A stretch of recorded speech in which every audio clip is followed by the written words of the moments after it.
So I want to talk a little bit about Rosh Hashanah, because we're a few weeks before Rosh Hashanah. To understand a little bit about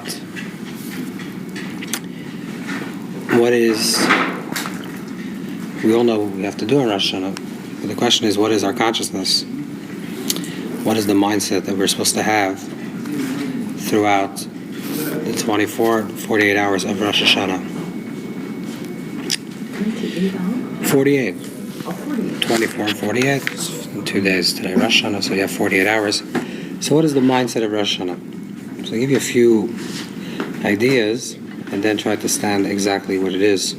At Rosh Hashanah, we understand that Rosh Hashanah, it's very important that we have the right mindset, because the word Rosh Hashanah means, besides meaning the beginning of the year, Rosh means the beginning, but actually the real translation of the word Rosh is the head of the year. So the head of the year means, just like the head, the brain controls the entire body. The same thing also, Rosh Hashanah is the head of the year, means that it controls everything from the body of the entire year that will come afterwards. So the 365 days that come following in the year, which corresponds to the main veins and arteries of the body. So the Rosh Hashanah is the head. And this is also the deeper understanding of what happens actually at Rosh Hashanah. Rosh Hashanah is when we receive everything that we're going to receive throughout the entire year. On Rosh Hashanah we receive everything in potential. And then throughout the year, this potential becomes revealed in the details of our lives. And according to the Ari, that's the deeper reason why we actually have 2 days of Rosh Hashanah, even though the technical reason has to do with the sanctification of the new moon and the technical issues of witnesses coming before or after and not being observed before. But the deeper reason, according to the Ari, and this is why we still practice 2 days of Rosh Hashanah, even though today we have a calendar, is that the Ari says that the first day of Rosh Hashanah is a judgment, which means a revealing of potential of everything that we're going to receive on a spiritual level, so all the spirituality that we're going to have in the entire year. And the second day of Rosh Hashanah, we're going to have a judgment on all the physicality that we're going to have in the year. It's Chayk Yisrael, Mishpat L'Lekei Yaakov. Mishpat means a judgment, L'Lekei Yaakov. It's a judgment for the God of Jacob, which means that it's a judgment for our spirituality, not just a judgment for our physical. So everything, all the blessings that we're going to have throughout the year, all the health and the prosperity, physical and spiritual, everything that we're going to receive throughout the entire year is given to us in potential on Rosh Hashanah. And then we articulate it and we bring it down into our lives, into the details, every single month, and then every single week, and every single day, and every hour, and then every minute and every second. We're bringing it down into further details. But the potential is given to us on Rosh Hashanah. And if you take the words Rosh Hashanah, which besides meaning the head of the year, the word Rosh Hashanah could spell, if you change a little bit the words around, could spell the word Shinu Harosh, which means the changing of the head, changing a mindset. Then Rosh Hashanah, we have to make sure that our mindset is correct. And when we have the mindset that's correct, we don't understand yet what the correct mindset is, but we have to make sure that our mindset and our consciousness is correct, so then we can receive everything that we need to receive on Rosh Hashanah. So I'm just going to give you a few ideas, and then we'll explain how this works in terms of our consciousness. So the first thing is that in the beginning of the Code of Jewish Law, in the Torah, it brings down from the Medrash, a Midrashic story that says that we all know that Rosh Hashanah is the Day of Judgment. So it asks the question, the Medrash says that why is it that normally when people are going to be judged, and normally, I think I mentioned this last week maybe, when people are going to be judged, they dress in dark clothes or they dress in black. And here, we dress on Rosh Hashanah in white. And maybe not the practice of everyone to dress on Rosh Hashanah as white, but that was the tradition to dress in white. And the Medrash answers because normally when a person goes to judgment and they're not sure about their judgment, they're uncertain what's going to be, so then you dress in clothes that are not flamboyant, and you dress in a very humble way, and maybe you don't eat as much, and you're certainly scared. But the idea of having a feast on Rosh Hashanah, of having meals on Rosh Hashanah, and dressing in white, says the Medrash, just shows on the confidence of the people that enter into Rosh Hashanah, that we're confident that we're actually going to receive a good judgment. And that's the idea of confidence on Rosh Hashanah. Then later, the commentaries, the Bach, the Rashal ask a question, so why don't we dress in colorful garments? Why does it say that we dress in white? The answer is that if you dress in colorful garments, that means that you don't really think that there is a judgment. Not that we don't dress in colorful garments, but the idea of dressing in different colorful garments means that you're not taking it seriously. Dressing in white means that you are taking it seriously, means that you know there's actually a judgment, but you know that the judgment will be perfect, and will be correct. So either you wear clothes that shows that you're uncertain, which would be black garments, or you wear certain clothes that's white garments that you're saying, I know that I'm being judged, I know that I receive everything the year today, but I know it's going to be okay. Everything will be fine. And that's the idea of wearing white garments on Rosh Hashanah. That's one concept. And this is the reason why on Rosh Hashanah it's not a time to be fast, it's not a time of mourning, and it's not a time of refraining from eating and drinking and feasting. That's one concept. Another idea, a parallel idea that we'll have to understand how this works out, is that there's a teaching in the Talmud that says that the angels appeared in front of the Creator, and there's a prayer that's called a Hallel prayer. Hallel prayer is a prayer that we say to sing Hashem's praise. And it says, the Talmud says, that the angels on high appear in front of HaKadosh Baruch Hu, from the Holy One, and say, why aren't the people of Israel, why aren't the people below singing your praise? Why don't we say Hallel? Hallel is a prayer that we say on every holiday. On Passover, on Hanukkah, we say Hallel. So the question was, why don't we say Hallel on Rosh Hashanah? This was the question. This is the question that the angels asked of why there's no Hallel on Rosh Hashanah. Amal HaKadosh Baruch Hu, so the Talmud says that the Holy One, blessed be He, responds to the angels and says that Melech Yeshiv al Kisei Din, the king is sitting on the seat of judgment. V'sifra Chaim, V'sifra Mesim, the doors of life and the doors of death are open, and you're going to sing praise. So therefore we don't sing praise. So here we have two parallel ideas. On the one hand we say that we wear white garments because we're confident in the judgment, and the judgment will be perfect. On the other hand, the Talmud says that we don't sing Hallel because it's a time of judgment. So either we're confident that it's a judgment or not. If it's confident that we're judging, we should dress in white, and we should say Hallel. So let's try to understand this paradox. Another part of this puzzle is that Rosh Hashanah, we celebrate not the beginning of creation, but we celebrate the beginning of the creation of the human being, which means when Adam and Eve became conscious of that they're creations. And in the story, which is given over, the Midrashic story of this is that when Adam is created, he stands up tall and he prostrates himself and he sings Hashem's praise, and all the creatures see this majestic being standing erect on 2 feet, and all the animals come to Adam, however we understand this medrash, that the animals come to Adam and they prostrate themselves in front of Adam and say, let's prostrate ourselves in front of God, our Creator. And Adam says, no, I'm not your Creator, but let's go together and prostrate ourselves in front of Hashem. But what's important about this midrashic image is that you have all of creation looking up to the human being. Adam becomes also a symbol not only of primordial man, but it becomes a symbol of every human being. So you have all creation looking up to the human being and saying, you're God, because you're the manipulator of nature, and you can do whatever you want with nature, and you stand on the highest rung of the animal kingdom, and therefore you can eat and hunt and do what you wish. So apparently we're the most powerful things in the world, and therefore there's a submission Well, I'm not talking about a conscious submission, but there seems to be a submission to the human being. And then there's an idea that the human being is supposed to elevate everything of creation to a higher consciousness. And that's the responsibility. So we talk about Rosh Hashanah as the days of awe. In Hebrew it's called Yom HaNorah, the days of awe. I would say that one way to think about this is that imagine you wake up one morning and literally similar to the story of Adam in the Medrash, but imagine you wake up one morning and the entire universe is at your front door and they're all asking you to lead them and to guide them into a life of meaning and spirituality and purpose and love.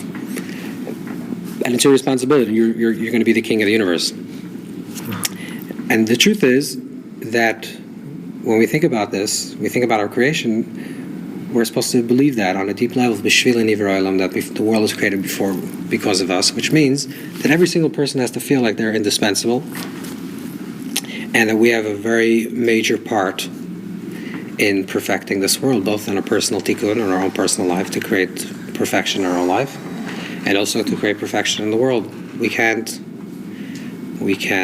shy away from that responsibility, but that's a very overwhelming responsibility. Most people would rather live mediocre lives and say, really, what does it really matter? My little contribution that I can make for myself and what I can change the world, it's minuscule in terms of world history. It doesn't really matter. But the truth is that one of the things of Rosh Hashanah is a celebration of the creation of the human being, which means a celebration of your creation. And just like Adam and Eve are created singular, you have to believe that you're created singular, that you are the purpose of creation, and everything lies in your hand. And the world can be seen as a balance between positive and negative. And if you do one action, you're tipping the world to the positive. If you want to do negative action, you're tipping it to the negative. But it's really your responsibility, and that's a tremendous sense of responsibility that we have being born on Rosh Hashanah. And we talk about the renewal of the self. And Rosh Hashanah, that's the renewal of our own responsibility. So let's try to understand all these things together. On one hand, we're saying that Rosh Hashanah is a time that we feel that we're judged and everything is received, that we receive throughout the year, we'll receive on Rosh Hashanah. On the first day, we receive the spirituality, and the second day, we receive the physicality of the entire year. We say that Rosh Hashanah is a time that we have to feel very confident that we're going to come out of our judgment correctly, and therefore we dress in garments and clothes that represent that it's going to be a good year. And we feel the tremendous responsibility for ourselves and for creation, for our life, that what we have to do is very important. And yet we don't say, oh, so hollow. So there's a very important teaching that says like this. In the liturgy, this is a teaching from the Baal Shem Tov, that in the liturgy when we say, there's a continuous teaching, things that we keep on repeating over and over again, our Rosh Hashanah, which is that we turn in prayer, we say, Zachein l'chaim, malachatz b'chaim, remember us for life, the King who remembers life. And the Maggid, the student of the Baal Shem Tov, asked the question is, who are we talking to remember us for life? If we're talking to the Creator to remember us for life, it doesn't really seem like a real prayer, because of course the Creator remembers us for life. He created us, and Hashem is continuously creating us. Of course, He's creating us for life. So, what is this remembrance, and who should remember? How could it be a forgetfulness? One second, people die. One second. We'll take questions soon. But you're saying that Hashem should remember us for life, meaning that Hashem does not remember you for life, and you're asking to be remembered. Remembered is only a possibility if there can be forgetting. You can't remember something that you can't forget. Hashem is not possible to forget, so how can you say to remember? It's a question of how could there be remembrance. There's no forgetfulness. So the Maggid says that the idea of remembrance, it's a very important understanding that the idea of remembrance, when we're saying to be remembered, we're actually saying that we should be remembered by ourselves. We should remember that our lives is for life. So that we should be remembered in the place of memory that we are good for life. Which means like this. When a person does an evaluation of their lives, and they think back of let's say the past year, let's say you're in the process of Elul, You're in the process of thinking about your past 12 months of the year, and you're thinking about what happened in your life. And you look back at your life and you say, this thing happened, the other thing happened. These are things that I did or didn't do. And based on the certain actions that I've taken in the past, every action has a reaction. So if I did something negative, the negative action has a negative effect, right? This is the laws of cause and effect. Cause and effect. Every action you do has an effect. So you look around your life and you say, look, the truth is at this point in my life, I have this hardship and the other hardship, and I'm struggling with health, I'm struggling with a job, and I'm struggling with a relationship. And everyone has their own issues, even though people that have things more or less figured out also everyone has issues in life. That's life. And then you look back at your past and you do a serious evaluation of yourself and you say, okay, so the truth is, if I look back and I say, I did X, Y, and Z, and this form of my life is this way today, it's because of the effects of my past. So on a deep level, we say, we deserve it. That the reason why my life is not working out is because some level I made these wrong choices in the past, and now I'm suffering the consequence of those actions. This is the way, if we're serious about ourselves and we're serious about the consequence of our actions, we may say this to ourselves. Because of these certain actions that we have done, this is the effect of these actions, and therefore this is what happens. Now, the truth is that in the first step of tshuva, the first step of any type of transformation, we have to own our problems, which we have to take responsibility for things that were done, and say, yes, certain things happen in our life. They didn't just happen to us. We take responsibility for them, and therefore we own those things. That's the first step. But Rosh Hashanah, like we say what Rosh Hashanah means, and Rosh Hashanah means the beginning. It's a new. New means that there's no old. And you can't start new if you're still attached to the old. So if you go into Rosh Hashanah and say, okay, today is a new year, today's the beginning of a new year, which means the beginning of a new life. It's a new beginning. It's a complete renewal. There's a cosmic renewal in creation. I'm completely renewed. It's today, today as if I'm born today.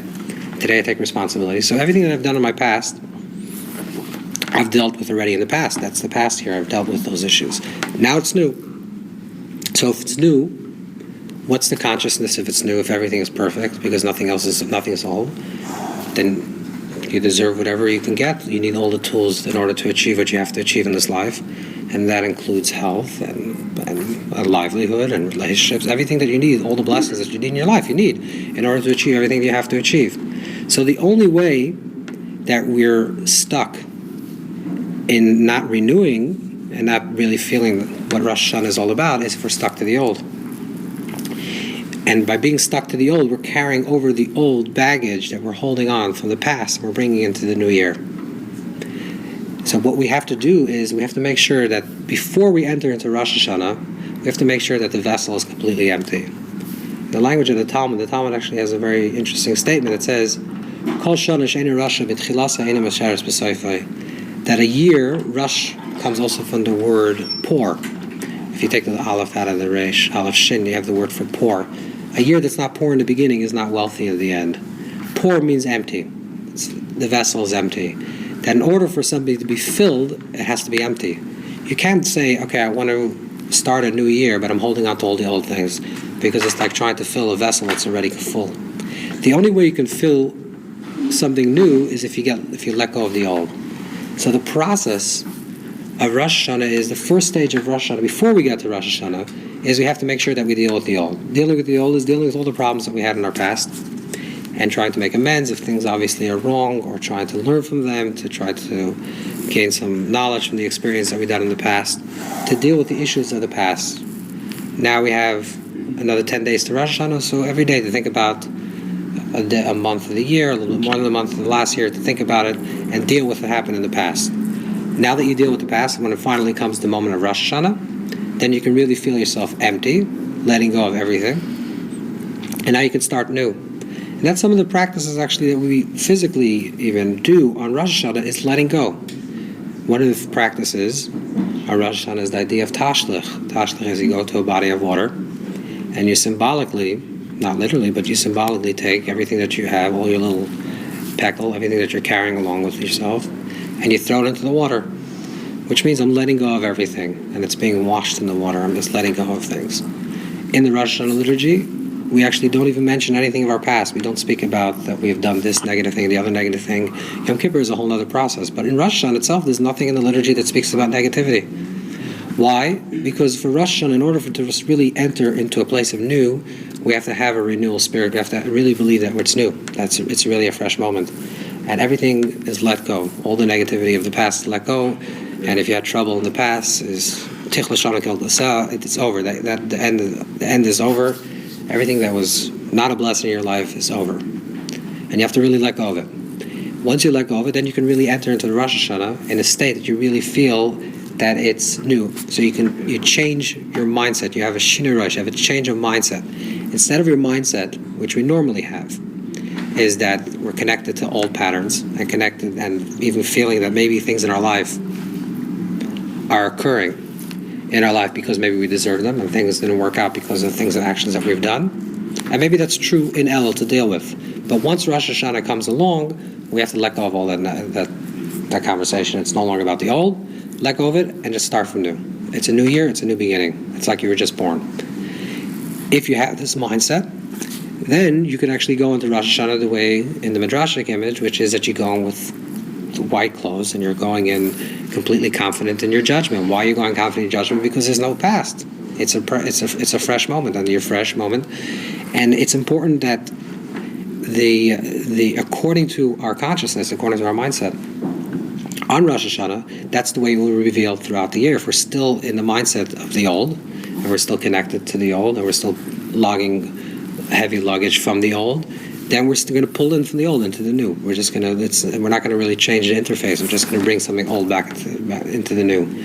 But if you really want to start new, you have to really let go of the old, and you have to really, when we say prayers of remembrance for life and think about life, you have to actually really think that we're in the place that it's new, and our life begins just now, and we really have the potential to bring out all the blessings that we have throughout the next 24, 48 hours, and then articulate them throughout the year. So we have to go with that mindset.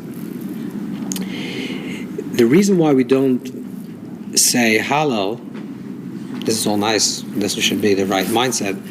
So then the question becomes, so why don't we say Hallel? Hallel is a prayer that we said sings praise. And we said that the Talmud says, but the reason why we say Hallel is because God says that Melech Rishon Kisedin, the king is sitting in the seat of judgment, Sefer Chaim, Sefer Mason, the books of life and the books of death. Which incidentally, I think it's very important to understand that when we talk about the book of life and the book of death, I don't know if you ever heard this image, that in Rosh Hashanah, the book of life and the book of death is open in heaven. So the Baal Shem Tov said the book of life is actually your mind. It's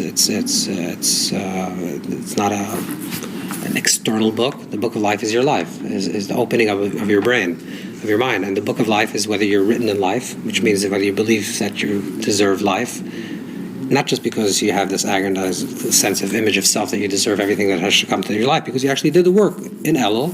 You did everything that has to be done in the past. You did with it. You dealt with those issues in a month that leads up to Rosh Hashanah. Comes Rosh Hashanah, you actually say, yeah, open up my book. You'll see it's clean. And my mindset is thinking life. My mindset is not thinking death. Death is connected to the old. Life is new. And that's my mindset. My consciousness is new. My consciousness is life. So Sefer Chaim, the book of life, is your mind and what you're thinking at this time. Are you thinking death, which is old and connected to the old, and you're logging in the old, you're schlepping in the old from the past? Or are you really in this mindset of the new, and you're really the Sefer Chaim? And that's what's being open. So this is the important idea. Now there's another teaching in the Talmud which says that during the splitting of the sea, as the people of Israel were crossing the sea, and then the Egyptians were about to be swallowed, so the angels started singing praise, started singing the Shira, and the voice rang out from heaven, says, that my handiwork, my creations, is being destroyed or being drowned in the waters, and you're singing praise. So it's not a time to sing praise. Now it's true that everyone deserves what they got, and this is an effect of their actions. One people were saved, one people were swallowed in the waters. But it's not a time to sing praise. It's not a time to sing praise because there's actually Some people are living, some people are dying. And this is also the deeper reason why we don't say Hallel. Because Rosh Hashanah, besides being a personal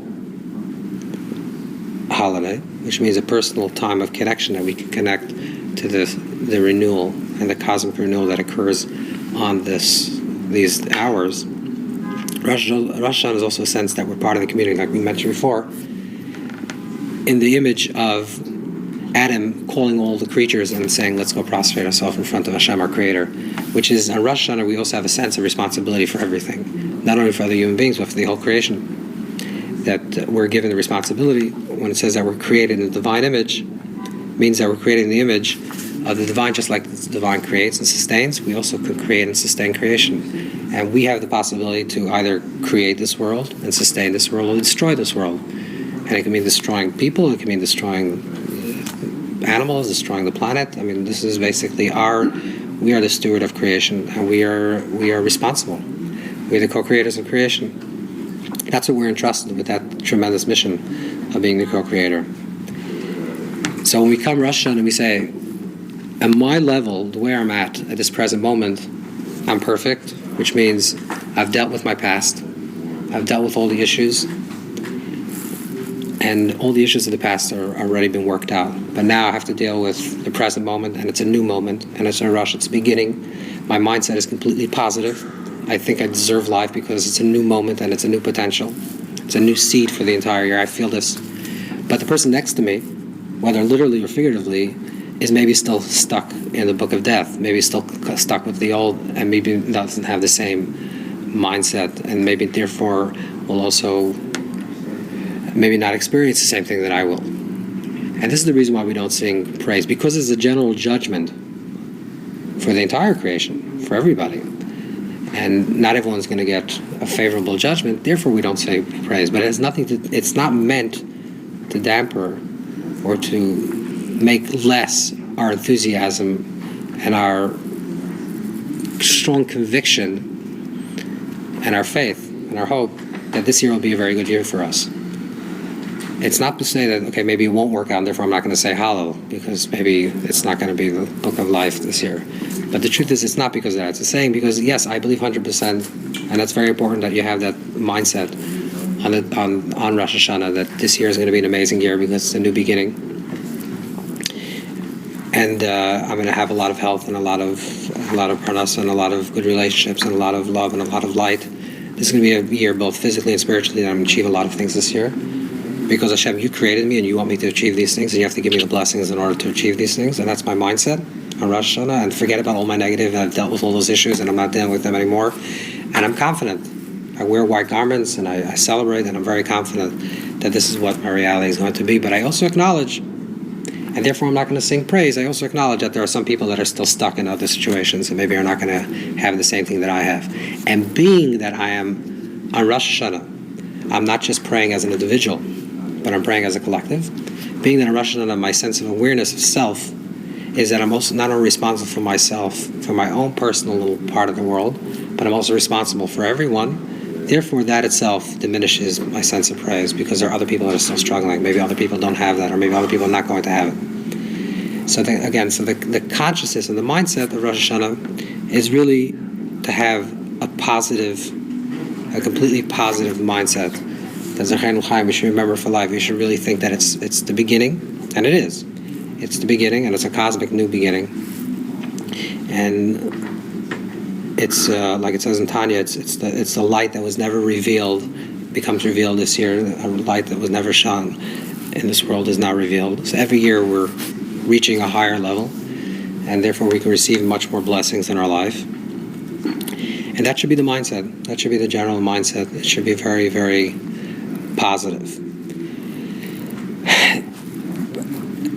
Positive doesn't mean that we don't feel overawed. Positive doesn't mean that we just walk around, silly, like in the midrashic image. It doesn't mean that we're dressed in colorful clothes. Where we understand the awesomeness of the day. The awesomeness of the day is that it's a very powerful day, and it's a serious time, but a joyful time. Maybe that's a way to understand it. It's a solemn time, but there's a sense of awe and joy simultaneously.